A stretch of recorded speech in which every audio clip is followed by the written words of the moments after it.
वित्त मंत्री निर्मला सीतारमण 23 जुलाई को 2024-25 का आम बजट पेश करके लगातार 7वीं बार बजट पेश करने वाली पहली वित्त मंत्री बन जाएंगी। लेकिन इस रिकॉर्ड को कायम करने की राह में वित्त मंत्री के सामने ऐसा बजट पेश करने की चुनौती है जो महंगाई और रोजगार की समस्या घटाने के साथ ही इकोनॉमी की स्पीड में भी तेजी लाने का काम करे। दरअसल लोकसभा चुनाव में भाजपा अपने दम पर बहुमत हासिल नहीं कर पाई। ऐसे में इस साल होने वाले हरियाणा, महाराष्ट्र और झारखंड के विधानसभा चुनाव से पहले इस बजट के जरिए लोगों का भरोसा जीतने के लिए कई बड़े ऐलान किए जाने का अनुमान है। नई सरकारें आम तौर पर लोक लुभावन बजट पेश नहीं करती हैं, लेकिन लोकसभा चुनाव में मिले झटके के बाद इस बार मध्यम वर्ग के लिए फ्रेंडली बजट पेश किया जा सकता है।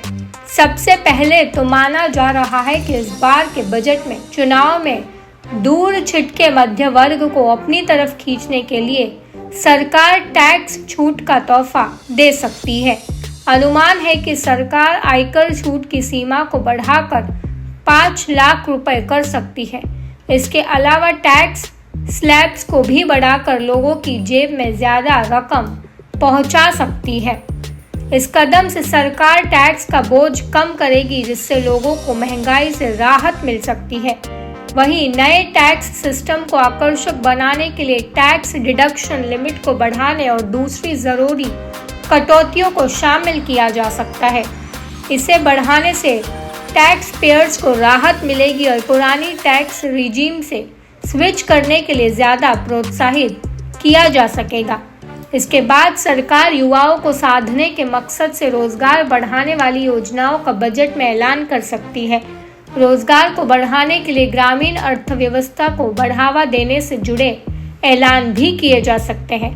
जानकारों ने पीएम मोदी के सामने भी कृषि विकास के बारे में चिंता जताई थी। वहीं ग्रामीण क्षेत्रों में रोजगार की कमी और उत्पादन को बढ़ावा देने के लिए मुद्रा योजना के तहत दिए गए छोटे छोटे कर्जों के बावजूद क्रेडिट ग्रोथ में सुस्ती को भी उजागर किया गया था।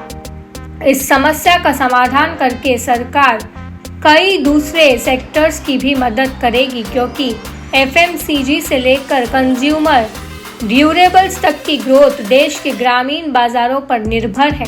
इसी तरह कृषि क्षेत्र के लिए भी कई ऐलान बजट में किए जा सकते हैं।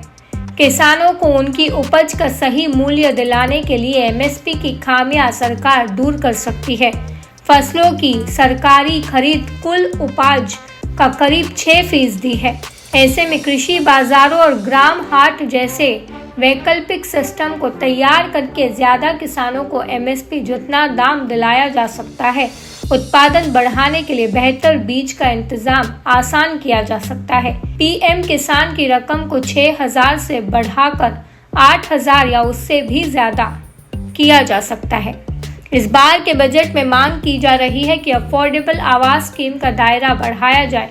इसके लिए 45 लाख रुपए तक के घरों पर मिलने वाली सब्सिडी को बढ़ाकर 65 लाख रुपए किए जाए। वहीं होम लोन की ब्याज दरों में टैक्स छूट की सीमा 2 लाख रुपए से बढ़ाकर 5 लाख रुपए और 80C के तहत छूट की सीमा को भी 1.5 लाख रुपए से बढ़ाकर 2.5 लाख रुपए करने की मांग है। इन सब के अलावा भी एजुकेशन, हॉस्पिटैलिटी और ऑटो सेक्टर तक के लिए बजट में कई बड़े ऐलान किए जाने की संभावना है।